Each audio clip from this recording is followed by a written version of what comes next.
Okay, so now, let's start with the last lecture of theory.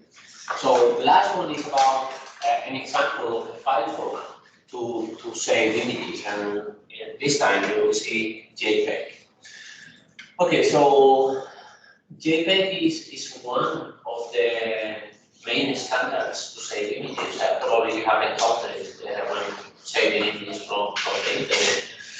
And here there is a this is the paper. So the standard is almost 30 years old. There has been an update of the standard that is JPEG 2000.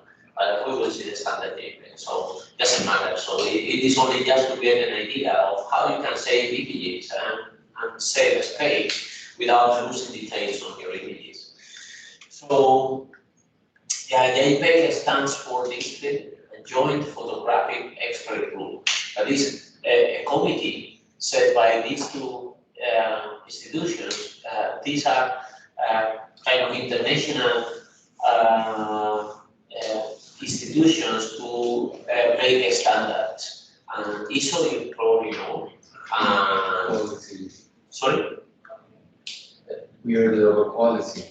Yeah, ISO 9000. ISO 9000 is the one of quality. So they gathered a number of experts, and then they came out with this thing.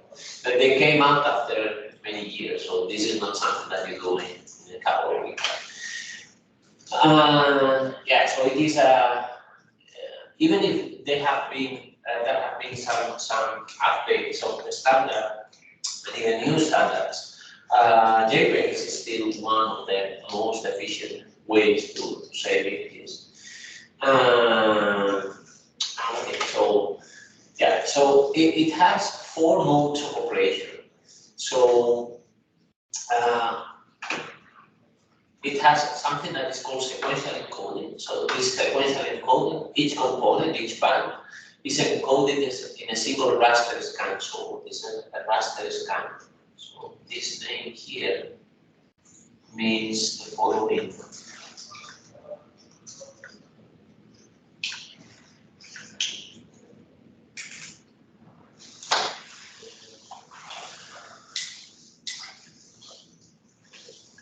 No lo he usado mucho para clases de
this is doing something. Okay, then there is another one. So there is a sequential encoding. The other one is a progressive encoding. So the progressive encoding goes from coarse to fine. And again, I will make a drawing to explain what this coarse to fine means. We have lossless encoding. Lossless is the other two may have losses in the image, so that there might be a little bit of information that is lost. While this lossless encoding mode, it doesn't lose any information. And the hierarchical encoding is multi-resolution, and again, I would need some whiteboard to draw. Okay, so let's go further. Okay, so this is the see at the same time this. So this is the scheme of the JPEG encoding and decoding. So in general, these things that code and decode, they're called codecs. So the codec has two parts. So one is the coding, the other one is the decoding, and that is where the name comes from. And here it is the file that you will transmit. So you start with an image, you code it, you save it into a file. This file is distributed wherever you want, and then at the receiver you have to decode it. And the way to encode and decode, normally they are, one is the reverse of the other. Okay, so let's see. So we start with an image, we will finish with an image. Then we do a conversion from RGB to something called luminance and chrominance. And then the second last step is just the opposite. So you go from luminance, chrominance to RGB. And then you do a downsampling of color, and then the opposite is an upsampling of color. And then you have the forward discrete cosine transform, and here you have the inverse discrete cosine transform. So it seems that this one has finished. Let me see what I can open it. Okay, so otherwise I will do it on the blackboard. So let us see the ones that we want. So we want a raster scan. So a raster scan is the following. So you have an image, and then you have the features of that image, and then you go along a row, and then when you finish with the row, you go with the next row, and so on. So this is called a raster scan. So this is something very typical in coding, but also, for instance, when you want to display something, typically the screen is doing this very quickly. You don't realize it is illuminating the pixels in this way, but it is doing that. So it is encoding in displays, also in acquisition. So for instance, you have a microscope, a scanning microscope, and the scanning microscope also goes in this way. So it acquires the image from this point, and then from this point, and this point, and so on. So it is a very typical structure. The other one was the coarse to fine. So the coarse to fine, we can do it in multiple ways. So a typical way would be in frequency. So you have a set of filters, each one, so this will be H1, H2, H3. So let me do it differently so that you know the difference. But so this would be H1, H1. They all go to 1, but otherwise they overlap. It is not so clear if one is included the other. Okay, this would be H2, this would be H3, and so on. So they all go to 1. Okay. ¿Por no chiste nada? ¿Cuál es el colmo de un carnicero? Que su hija sea bachelera. Okay, so there are a series of low pass filters, and each one of them, all of them, so each one of them includes the previous one, and this kind of structure they are called coarse to fine. And there are many other ways of doing coarse to fine, but this is one sensible way. So the idea is that you start processing at low frequency information, and then you add a little bit of more frequency, and then a little bit more, until you are done and you cover the full spectrum. And you may remember why this is a very good structure to to represent images, because the power spectrum of an image, so the power spectrum of an image, remember they go like this. So if you start including more and more frequency from this structure, most of the energy you are coupling with the very first filter. And then the second filter that includes more energy is the second one, so it's this one. So adding more and more filters, every time you're adding a smaller and smaller details, and with less energy. Okay, the other one was this multi-resolution. So multi-resolution can also go, this is cost to find a multi-resolution scheme. But it is not the only one. And there is another one, what I've called pyramids. And there are many kinds of pyramids, but let's say that you have an image whose length, the side length is L. Then you might have another one that is L half, and then another one that is L over 4, and so on. So all the time you have the same image, okay, but with lower and lower details. So in a way, what you are doing is also this one, is this scheme, where you are concentrating, this one is concentrating on the very low frequency components. But the difference between this one and this one is that this one is not changing the size of the image. So you still have images of size L times L, while here you have images of size L over 4 times L over 4. Okay, so yeah, One question, Thomas. sure. And this will be for every detail of picture. Yeah, for every picture you can construct the two schemes. I mean, for the pyramids, are you choosing about every detail? You choose an interval to work on for the other side? No. Or No, how is it done?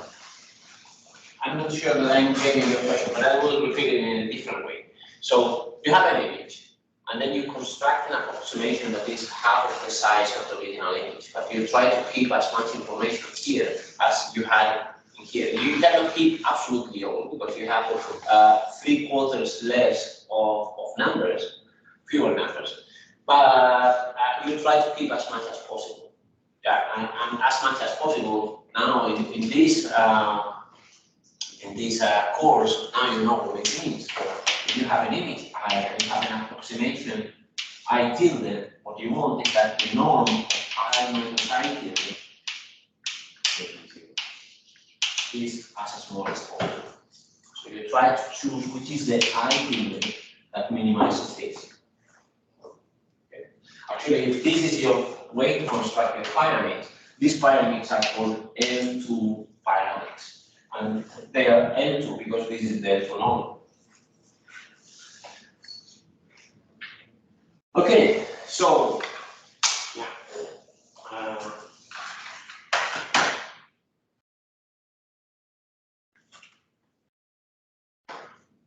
Okay, so we are here. So we will see each one of these components independently. So let's see. But what we see here is that the overall structure, you have an encoding part, you have a decoding part.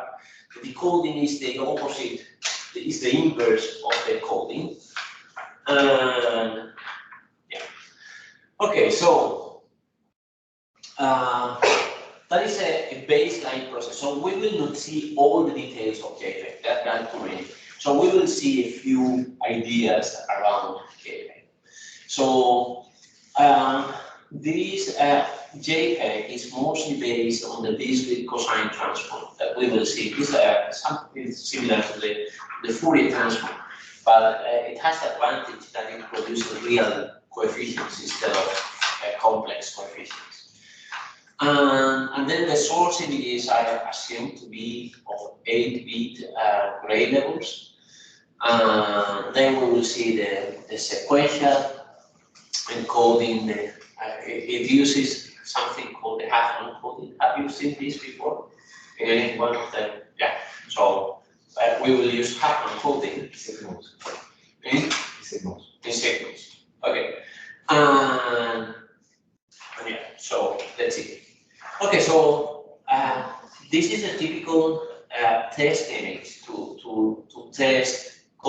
encoding stack. And it has a lot of features that makes it very accurate for testing. So it has a gray bar that goes from 0 to Y. It has the same for the other 3 channels.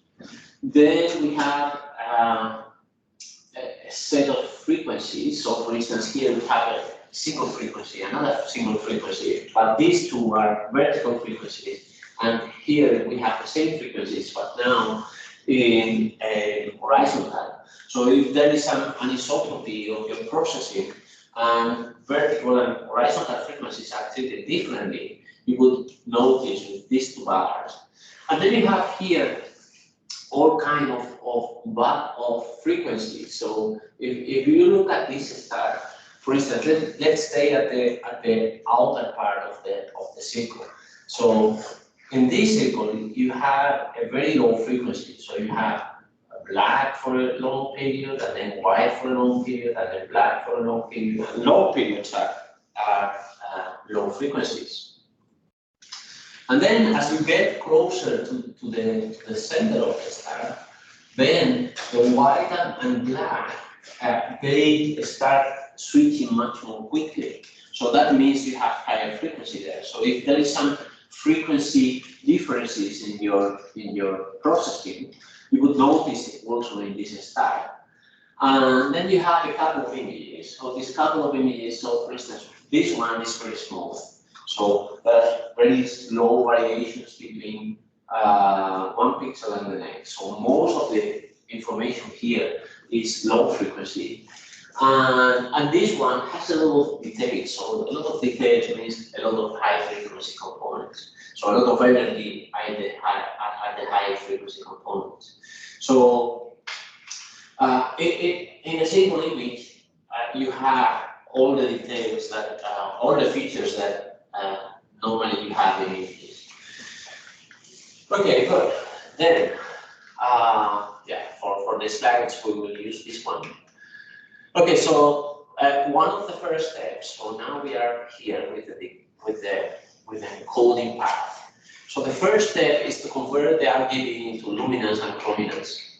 Okay, so we decompose into luminance and chrominance. And this decomposition, you see, it is just a matrix multiplication times the color vector and some overall shift. And this is very fast and can be done independently for every pixel. So something that we want from file formats is that they can be easily parallelized and that they don't involve very complicated calculations. So this is a very easy calculation. Yeah. Also, for instance, here let us look at the conversion. For instance, for the luminance. For the luminance, we have 0.25, 0.5, and 0.1. Let's say. So, which is the most important channel to construct the luminance in this transformation? The green one. Green, because the weight is higher. And this matches our perception features that our eyes are more sensitive to green than to anything else. Okay, so then there is a downsampling by a factor 2 of the chrominance components. And we also understand why, because our eyes are not so sensitive to colors. So we are mostly sensitive to green channel and to luminance. And there is a saving here by a significant factor already. So let us see how many numbers we need to store. Okay, so let's say that originally we had an image of size L times L. Okay, so how many numbers do we have originally in the RGB? In the RGB, we have 3 times L squared numbers. Okay, now we have decomposed into Y, CB, and CI. Okay, so now what is the sizes of these things? L squared, and this is 1/4 of L squared, and this is 1/4 of L squared. So if you add the three, what you have is 1.5 L squared. So there is a reduction of 50% of information from that one to that one. And probably you don't notice the difference because we are not so much sensitive to these luminous channels. So we don't need so many numbers. And you have already saved a factor 2. Okay, so now we take each one of these, we take the chrominance, for instance, the chrominance or the luminance, and we chop it into pieces, into patches of 8 × 8 pixels. Okay, so so far so good. Now we go through the discrete cosine transform. Carlos, Yeah. sorry, one question, please. The 50% was about the number of pixels or the Number of numbers. So you don't have pixels anymore. So you look at this image as a set of numbers. So as 3 matrices. What are the sizes of the original 3 matrices? So you have 3 matrices of size n times n. So you have this thing. But now you have a luminance that is of the same size, but 2 other channels that you have downsampled by factor 2. So the size is 1/4. Okay. So now that we are looking at numbers only. Okay, so this discrete cosine transform is a kind of Fourier transform, and it will shift all the values from something that goes from 0 to 255, let's say, to something that is centered around 0. And that is true for all the values, all the discrete cosine transform values, except the first one. Okay, the first one stays between 0 to 55. And it is the same as with the Fourier transform. Fourier transform, the 0 component is the average. Okay, so the first coefficient of this discrete cosine transform will be the average of the package. And the rest, they will be centered around 0. Okay.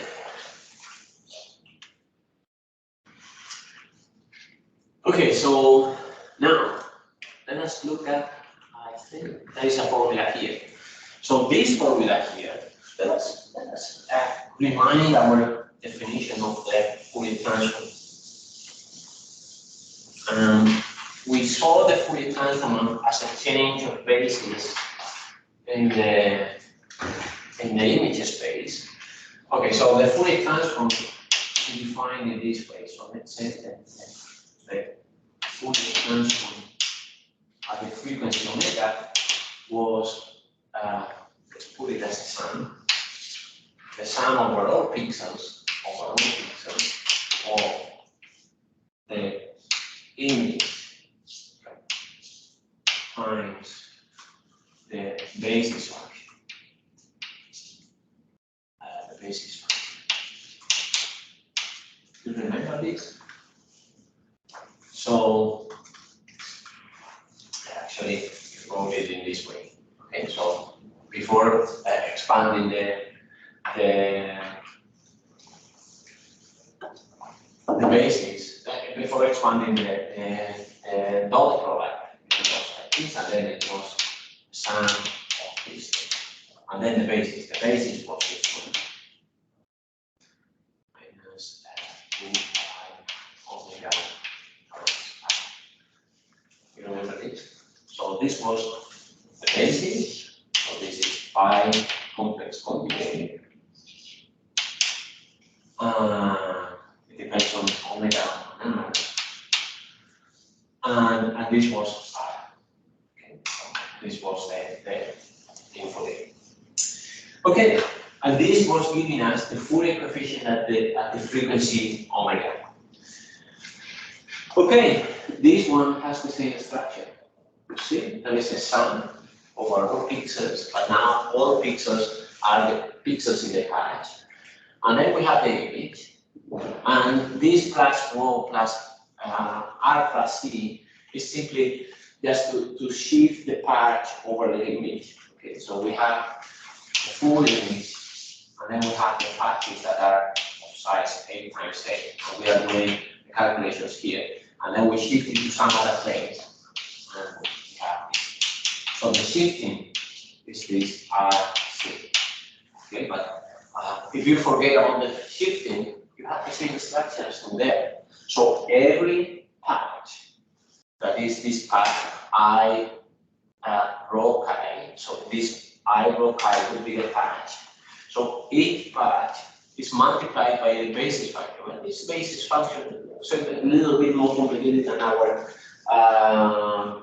complex exponential, but otherwise it has the same. So all this thing is also an inner product. It's an inner product between the patch and the basis function. But now the basis function, instead of being a complex exponential, now it is kind of a multiplication of two cosines. Okay, and these two cosines, they are real numbers. Our complex exponentials, they are complex numbers. And if you add a lot of real numbers, because this is a real number, what you get is a real number. So that is why the discrete cosine transform is a real number. So let's look at these two cosines. Okay, so it is a cosine in the rows, and then a cosine in the columns. So rho and chi, they are the spatial variables for the rows and columns. So these two are real space variables. And u and v, they are the frequency variables. So in the notation of the slides, omega is u, v. Okay. So it plays the same role as the frequency in the Fourier transform. So the higher the u and v, the higher the oscillations. So here, for instance, they are showing the cosines for v equal 4, u equal 4. So you have a vertical cosine, an horizontal cosine. You have to multiply the two, so you get kind of this square pattern. And then you have to compute this inner product. So this inner product is the cosines, when your basis function, times the image, so times the patch. So you multiply point by point, and this is what you get. And then you have to add the overall pixels. And you add overall pixels, and we are calculating the 4-4 coefficient. So whatever this addition is, this sum is, it goes to the 4-4 coefficient. Okay, and you do the same for all other u and v's. So at the end, what you have is a number for every u and v combination. So that is the discrete cosine transform, and the Fourier transform is the same. This is the same concept, only that this function here has complex numbers, and then all these are complex numbers, and the sum is also complex. But otherwise, it is exactly the same that we have with the Fourier transform. Yeah. The curious thing here is that when we spoke about the Fourier transform, we say that phase was relevant comparing to. Yeah. But here we don't have any phase. But here we get rid of the phase completely. Yeah, yeah. But it is a phase, so somehow this information of the phase is encoded by these numbers, by a pair of numbers. So the zero component of the discrete cosine has the same interpretation as the zero component of the Fourier transform. And this is also relevant here. So let us think of the Fourier transform of a patch of a patch of 8 times 8. Okay. So we will do now the Fourier transform.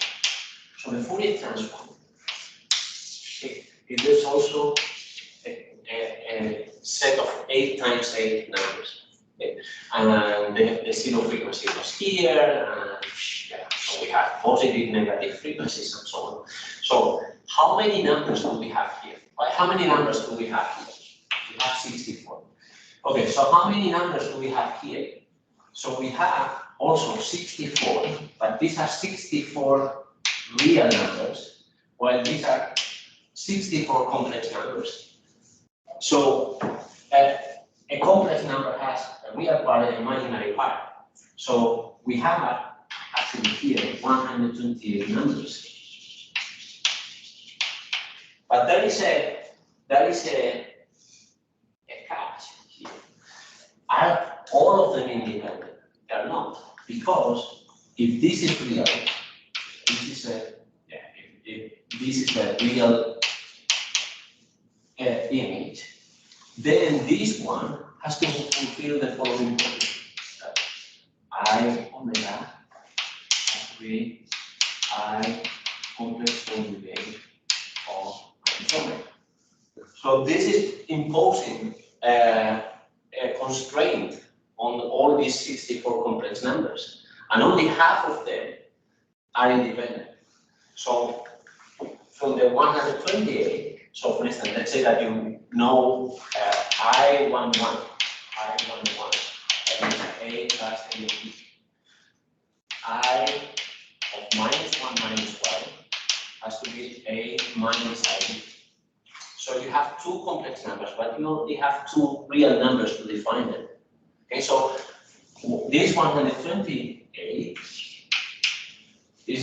goes down to 64 numbers.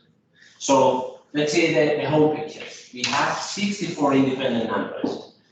And in the Fourier transform, we also have 64 independent numbers. And in the discrete cosine transform, we also have 64 independent numbers. So it is a change of basis. So a change of basis, this is a vector in the 64-dimensional space. And this is another vector in some other 64-dimensional space. And this is also. So we haven't changed the dimensionality of the vector. So the phase was important in the Fourier transform because it was where the information was. Here, the information is distributed in some other way. We don't have the concept of phase. But we see that the information didn't change in any of the three spaces. Okay. Okay, good. Then,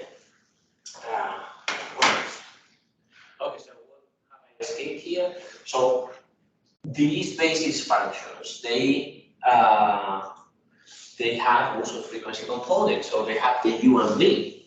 And here we have all the possibilities for different U's and V's. So V equals 0 means that we will have horizontal cosines. Okay, so we have something that is very low frequency, then a little bit more frequency, and then here we have the maximum frequency we can have in a digital signal, that is 1, 0, 1, 0, 1 minus 1, 1 minus 1. And the same here, and then we have the dot product of not the dot product, the pointwise product of the two. And here it is the same as in the Fourier transform. The highest frequency that you can have in the Fourier transform is complex exponential, is also this one. It is minus 1, 1, minus 1, 1 in every direction. So it is kind of Fourier transform, but now giving real numbers, which is nice. Okay, good. So then, yeah, I think we haven't missed anything. Let me check the time. Okay, so then, this is the same process, but now explained in a different way. So you start with your part, 8 times 8. And then you have your basis function, and then you multiply pointwise, and then you sum all the values, and that will give you the coefficient. And if this basis function was the 4, basis function, then you have to place that sum into the 4, location. Okay. Then, Yeah, this is the same. Okay, so now we have gone from patches. Yeah, this one. We have gone from this patch to this discrete cosine transform. Okay, so now we would expect if this behaves and does, it behaves kind of similar way to the Fourier transform. We would expect that the highest energy components, they are at low frequency, and that the high frequency, they have a smaller energy.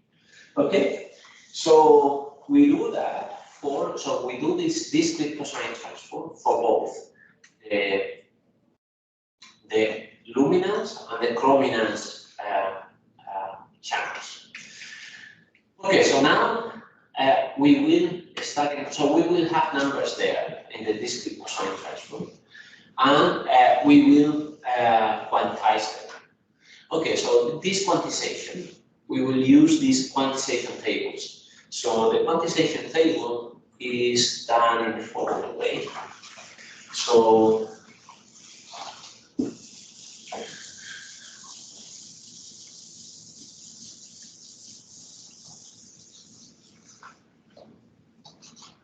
we have the DCP, so this is 8 times 8, and this is the 0C component. We will call this one the DC component, and all the others, they are called the AC components. But they will have numbers, and the property is that this one is between 0 and 255, and these ones are between minus 128 and 137. Okay, now you take any value here, anyone, and you will do V divided by Q multiplied by Q. Okay, so you do take that value, divide by Q, round it, and then multiply by Q. So we already know that trick, and that trick is making steps. So let's say that Q is 4. So the possible values of y equal this. So the possible values of y, they are only the multiples of Q. So if Q is 4, you can have 0, you can have 4, you can have 8, you can have 12, but you don't have any one of the values in between. Okay, so if we plot the histogram, for instance, or whatever comes out, so you would have values here, here, here, here, okay.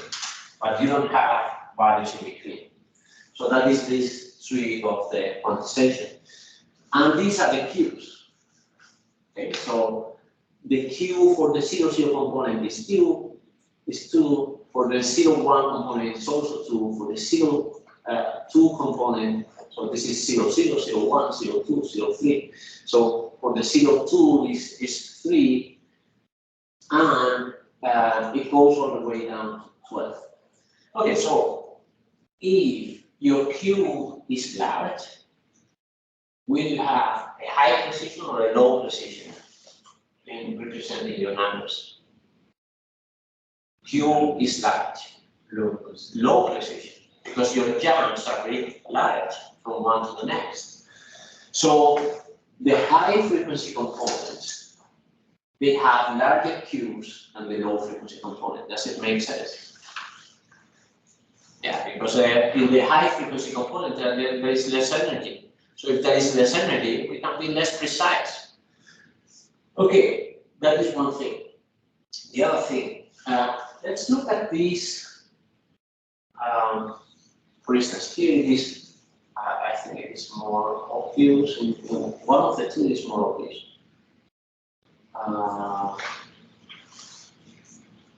I don't see it. There is some asymmetry of the table, but I don't see it now. Okay, that's enough. Yeah, here, for instance. No, that's enough. Okay, so that's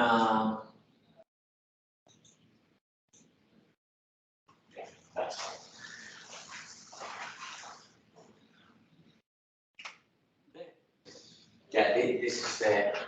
So here is an example of how to apply this. Okay, so this is what I wrote there. So you take the value, you divide by Q, and then you round. And you don't need to multiply by Q. As long as you keep the Q table, you don't need to multiply back. Okay? So you simply take the ratios. Okay, so let's say that this is the discrete cosine transform. And so these are the values from this patch. Okay, so this is this patch. Okay, so now we apply the quantization table. So the quantization table, let's say, is this one. Yeah, this was the symmetry that I was looking for. So let's say that this is our quantization table. So you could put divide 255 divided by 1, and then that is 255. 23 divided by 1, and let's look at the last one. 6 divided by 10, it is 0.6, and then you round to 1. Okay, so you simply keep the ratios. You don't need to multiply that. And here is the symmetry I was looking before, but it was not present in the previous tables. Okay, so let's look at the quantization, the Q at this frequency and at that frequency. Which one is more precise? The horizontal or the vertical? The horizontal. The horizontal is more precise. And that matches with our knowledge that we have more spatial frequency in horizontal. So we have more resolution in horizontal components than in vertical components. And the reason is that our eyes are trained or are designed somehow to look in flat areas around you, but not in vertical. Okay. So, yeah, so this would be the quantization. Yeah. Is there any specific criteria to show the quantization table? Is it the same for every picture, or it change in function of frequencies? Could have changed, but in the standard it doesn't. Okay, so JPEG doesn't change it, but it makes sense to adapt it to the frequency content of a particular image. I'm sure that there must be some standards that do, but JPEG doesn't. Yeah. Yeah. So if you don't multiply by Q, how many bits do you need to represent the number? Okay, so let's make it simple. So let's say that you have a value that goes from 0, 1 to 55. How many bits do you need for that? 8 bits, right? So you need 8 bits. Let's say that your quantization is, so you have numbers from 0 to the 8 minus 1. Let's say that Q is 8. Okay, so this is 2 to the 3, just to keep the numbers simple. How many bits do you need to represent Y? Y is the round of 3 divided by 2. How many bits do you need to that? Which is your maximum value that you can have in Y? Would be something between 0 and 2 at the power of 3. Not the power of 3, but power of 5, right? 2 to the 5 minus 1. And this 5 is 8 minus 3. So it can go back to 31. So if I divide 255 by 8, the maximum is so if I take any one of these values and divide by 8, the maximum is 31. So I only need 5 bits. Let's say that this is our factor Q. If this is our factor Q, we have already have a factor of 50% with the reduction of the provenance. Now what is the reduction? What is the factor that we got? It is a factor of 3 over 8. So I don't know how much is that. I don't know, 37% or something like that. Okay, so I have got an extra 37% of reduction by simply using the number Q. And this is just with easy numbers, but now we have a bit more complicated numbers. So every pixel has a different reduction factor. So this one is not reduced, this one is not reduced. But this one is reduced by a factor of about 37. And this one is reduced by a factor that is even larger than that. Okay, so yeah, as a result, the ratios that I have to represent at high frequency, they will have low numbers. Okay, while these ratios can be quite high, these ones are typically very small because originally there is less energy here, so less energy means smaller numbers. And also I am dividing by a large factor, so these values are typically 0, 1, 2 at most. Okay, so this is a quantization. So let's say that I keep only the 0, 0 component. Okay, so we divided our parts, the DCT, into two parts. That's the DC, so just one coefficient, and the AC.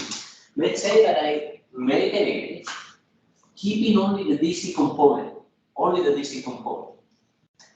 So this is a reduction by what factor? 63 divided by 64. This is almost 90, I don't know, 96%. So I remove 96% of information. Will it be terrible? It's not. Okay, this is not a great representation of the image, but I have reduced 50% at the prominence, 30 and 96% of the coefficients. Because at the DC, because this Q is 1, I'm not reducing it. Okay. So 50% at the prominence and 96% because I'm removing all the AC components. So, and it is not a terrible image, you get still what is there, more or less. Okay, now, it comes then, okay, let's take a break. Our patches, so this is our image, and these are the DC components of the different patches. So I can take all those DC values and put them in a row. So this will be DC0, this will be DC1, DC2, DC3. So now I can try to, I have to save those numbers. And those numbers, we have already seen that they have the full value. So the Q is 1. So whatever we have in there, the DC0 is whatever value we have from the discrete cosine transform. So, and they are numbers between 0 to 55. The question is, how many DCs should we have in one picture?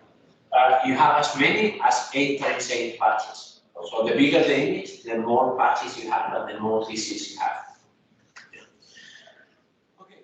So yeah, you see a bit there. So if the image is larger, then you would have more patches, more DC components. But it only makes sense. So we have those collection of numbers, but then we think of the following. Okay, so for each one of these patches, I know I need 8 bits. But let's think of the following. Okay, so let's say that I have a smooth image here. So for instance, I have an image that is, I don't know, I always draw the same kind of image, okay? This kind of image. So we have some background value here. So all these areas, they are relatively flat. So flat means that the DC component of each one of them will be similar. So the DC of this one will be similar to the DC of this one and the DC of this one. And at some point they may not be similar. So whenever you get into the, let's say that is a cell. So whenever you get into the cell, the DC of this one will be different from the DC of the background. But otherwise, the background will have DC components that are similar to each other. Okay, so if I don't do anything, I need to save 8 bits per DC component. But let's say that instead of DC, what I keep is the following. Okay, the first one is DC, but the next one you keep DC1 minus DC0, and for this one you keep DC2 minus DC1, and so on. I have the same information in here as in here, because I can recover the original numbers from these ones. So I have the same information, but now there is an advantage. Because all these values are so similar to each other, the differences will tend to be small. And if there are small differences, I will need fewer bits. So let's say I only need now 4 bits per difference. Okay, so this scheme is called differential PCM. The first one is differential, and I think the second one is pulse. The second one is pulse, I think. I'm not sure about it. And I have this scheme that is used to save numbers that are relatively close to each other. And here we have a representation of that. Okay, so let's say that these are the DC components. And these are the differences between the components. Okay, so you start with,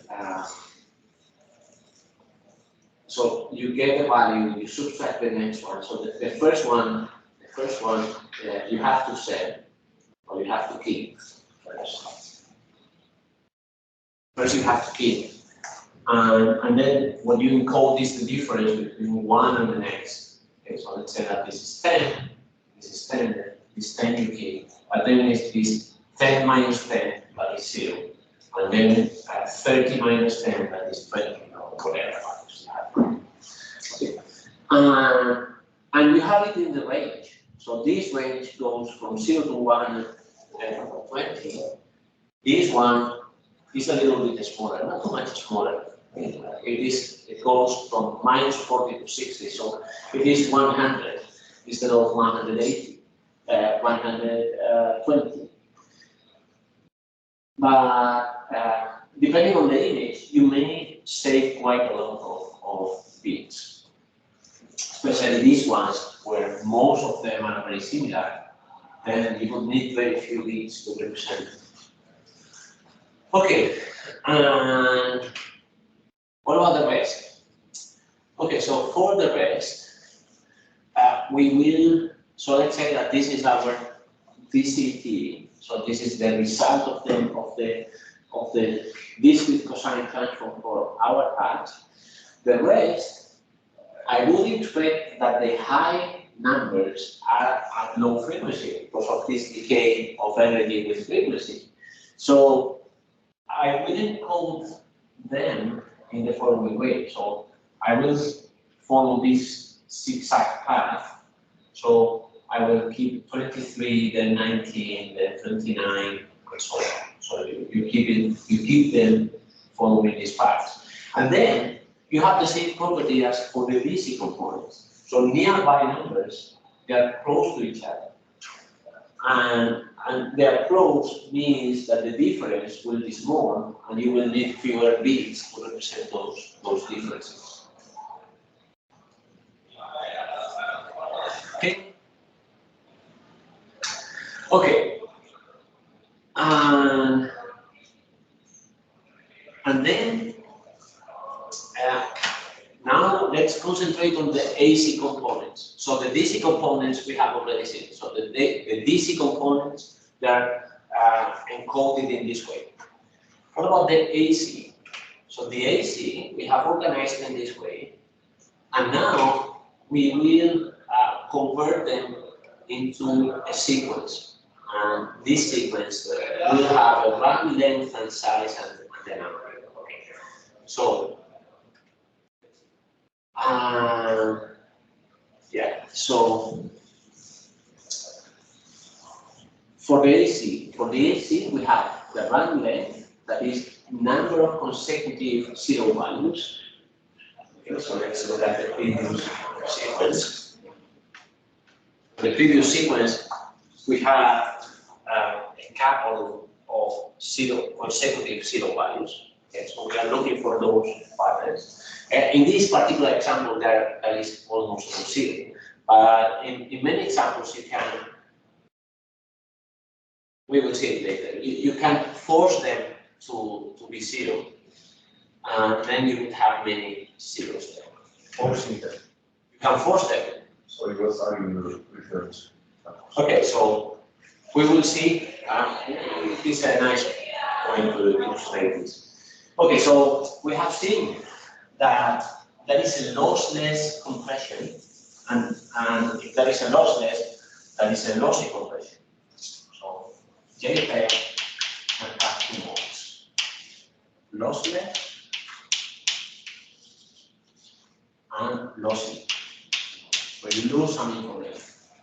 Okay, so lossless, so far we haven't lost any information except for the chrominance, but otherwise we haven't lost any information. In this DCT, we encode it in this way, we don't lose any information. But now we have the lossy, and the lossy has a percentage, so you can lose, let's say, 5% of the value, or 10% of the value, or all the way to 90% of the value. How do you do that? Okay, so you have this part, and now let's say I want to lose 5% of the values. Which are the candidate values to put to zero, and I don't lose so much information? These ones. Ones and twos, maybe? Yeah, maybe the two. So if you set the ones and the two to zero, and you recover the part, okay, it is not exactly the same part, but it looks very similar. And you can go all the way to 90%. You can set most of these values, maybe set the first three and this 34. You set all the rest to zero, and still the patch looks alike the original one. Okay, so yeah, so in the raw data, you don't have so many zeros, running zeros. But if you force them to be zero, then you might have run lengths that you could have even 15 zeros in a row. Okay, good. The other one is what is the number of bits that we use to encode the amplitude? So at some point you will not have a zero, you will have a 34. So how many bits do you need to represent 34? To represent 34, you need 6 bits. Okay, so you would put somehow 6. And then you put the quantized value. Okay, so you have to represent the 34. And for the DC, it is almost the same. So we don't have run lengths because of the DC component. You want to make it zero. And then you have to say how many bits you need to represent the amplitude. And they can go from 1 to 11. And the quantized value. Okay. Now, so let's say that I have to represent a value. So this part of size and amplitude, they are used to represent values that are not zero, because if they are zero, they go here. Okay. So you have your running, you have your sequence that you want to encode, and you will have a lot of zeros. And the numbers that are not zero are the ones that you want to represent. Okay, so those numbers, in this example, all of them are positive, just to make it simple. Okay, but we said that the discrete cosine transform, normally the AC components are centered around zero. So they can be -1, -3, or 3, or whatever. So let's say that I have to represent a number that is -1 or 1. how many bits do you need to represent that? One, because they have two symbols, and then with only one bit, I can tell you which symbol it is. And then, let's say it is not, so let's say that I have my sequence. I don't know where it is. So I have my sequence.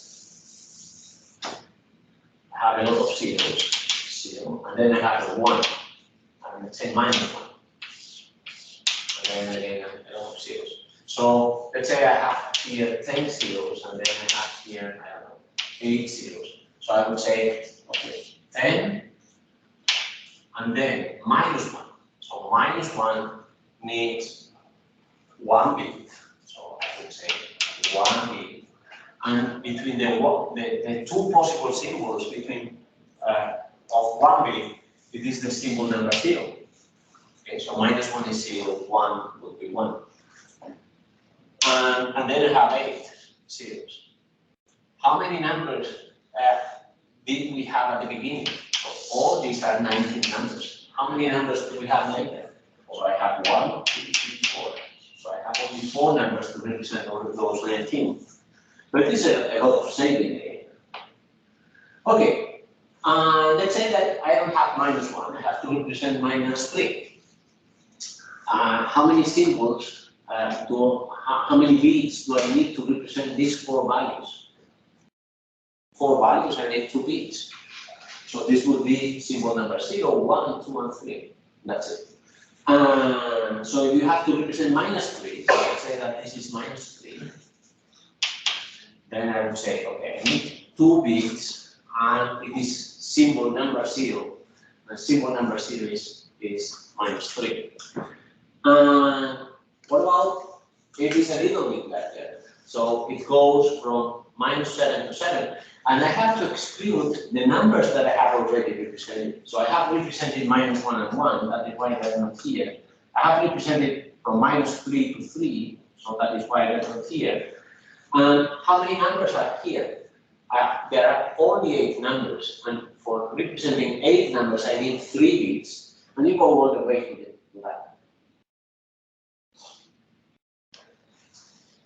Okay.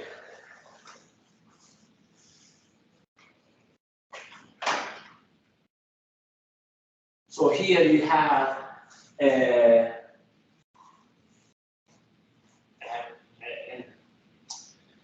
this reduction of values that I have mentioned before, from 5 to 90% of the values, setting them to 0, they are called quality in JPEG. And you don't specify a percentage of values, but you specify the quality that you want. The quality goes from 0 to 100. But it is not exactly the percentage of values to set to 0. It has a different meaning, but kind of similar. Okay, so the highest quality is this one. So this 100% quality means lossless compression. So there is no loss of information. And here we don't have the original size, I think. We don't have the original size. So the size of the image itself. But you see, with 100% quality, so no loss of information, we occupy 660 kilobytes. Okay, now let's go to 12%. 12% is quality there is a kind of 2 ways of encoding the quality. So one goes from 0 to 100, the other one goes from 0 to 12. So the 12 quality, it is more or less the same size. Okay, so let's have the quality. So if you have the quality, the size of the file, the number of numbers that you need to keep, the amount of numbers that you need to keep, is not half of this. So it is not linear. So it is a quarter of this. And then you have even the 0 quality. The 0 quality is really keeping very, very little, very, very few numbers. So it is, I don't know, 20 times or about 15, 20 times less than the original. And I wanted to know the size of the image because there we would have the total number of RGB values that we had at the beginning. It is much larger than 660,000 for sure. But between 0 quality and 100 quality, it's very hard to tell the difference. Is it always the same? Normally, yes. Normally, yes. So even the zero quality, that you are keeping very, very few numbers, so you are killing many of these coefficients. You are killing many of these. And zero, but easy Coefficient. the easy coefficients. Yeah. Okay. And most of them are set to zero, and still you see the image. And it is just a refinement of this idea. So this one is setting all of them to zero. But if you don't set all of them to zero, but you keep a few, now you have something that is very reasonable.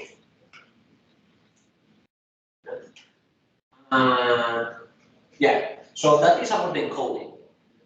There is a program if you, for instance, you have a JPEG file and you want to look into the content of the JPEG file, you can use this program to see.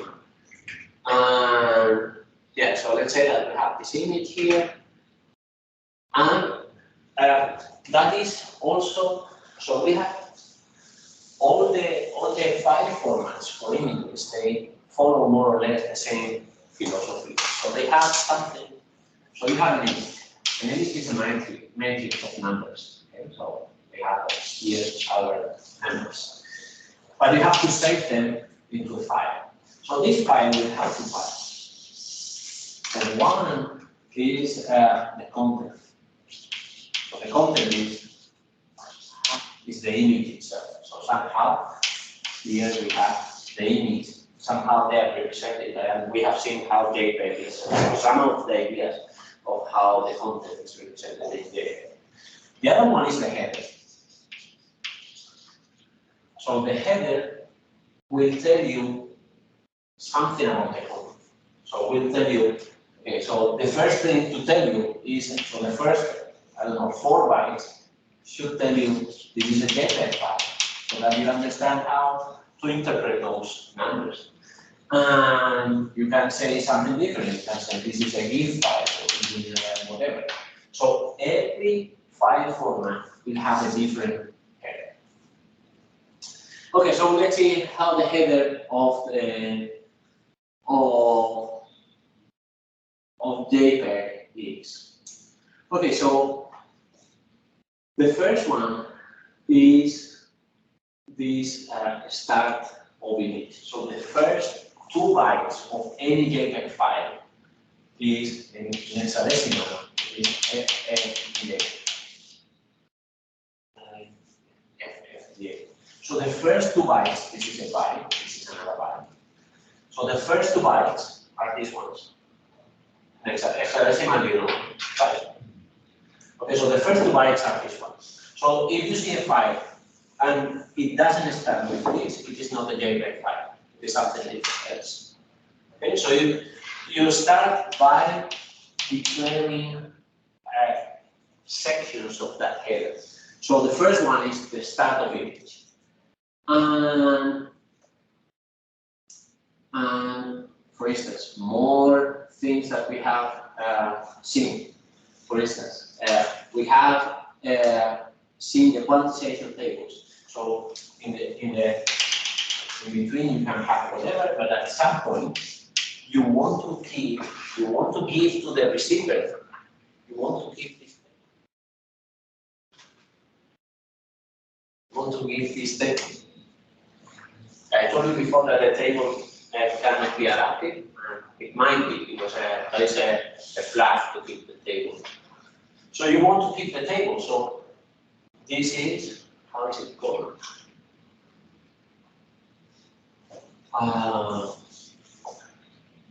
The quantization table, Lec20. So at some point you would have the Lec20. The Lec20 is, I don't know, FFDB. FFDB. And then you have the table. And the table, let's say this table here that we had before. So it goes 1, 1, 1, so you keep here 1, 1, 1, 2, 3, so on. And you have 64 numbers here. 64 numbers, and then you come with a different label. Okay. At some point, you have, I don't know, you have comments, you have blocks, macro blocks. We haven't seen all those things. So there are many more details in the standard that we haven't seen. We have seen a few of them. Okay. And at some point, you would have your patches. So you finish with the header and you start with the patches, and then there will be a symbol like this one for the patches. So probably these are these blocks. So these blocks here. So you would start and encode there the content of the image. So now, now that you see how a file is constructed internally, what if I take an image that has a JPEG extension and I change it to GIF? Will it work? It will not, because the way to encode a GIF image is not the way to encode the JPEG image. So if I simply change the extension, so I change JPEG to GIF, so the GIF decoder will start looking for its own stuff, and it doesn't find it because it is JPEG stuff. Okay. So I have seen this error in some of your practices, not specifically you, but students in this course. Okay. So you cannot take simply an image and change the extension. You need an image converter. So the image converter reads the JPEG file, constructs the image, and then it uses the encoder of the GIF or the PNG or whatever. But you have to go through you have to go through the encoding of the image and then going to the encode again. Yeah, I think that's it. Yeah, so here, for instance, here you have the content of that particular image. So that particular image, at the byte 000, you have FFD8, that is the startup image. And then 2 bytes later, you have FFED. That FFED, I don't know what it is, but it is one of these applications 13, I don't know if it is here. Yeah, I think FFED. Yeah, this one. We have FFE and then whatever. So D has been taken by Photoshop. So D has been taken by Photoshop. Right? So you have, and then 20 bytes later, or 20 in hexadecimals. So it is 32 bytes later. You have this, and you have comments, and then you have whatever. And at some point, you would have the content. So at some point, you would have the true content. So there you have the quantization tables used to encode this image. Yeah, at some point, you have the content itself.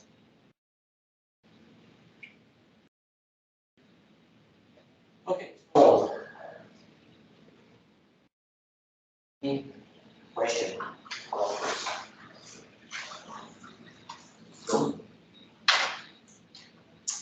Okay, so if not, we have finished the theory, and tomorrow we will have a paper that is already in the virtual campus, and then on Wednesday we have practice. Okay.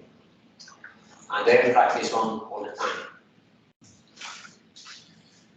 Okay. Do we have paper on final exam? Yeah. Yeah. The final exam, yes. Normally it helps you. So the paper is graded between 5 and 10. So it always goes up. So it is not something you can say. But in the extraordinario no hay paper.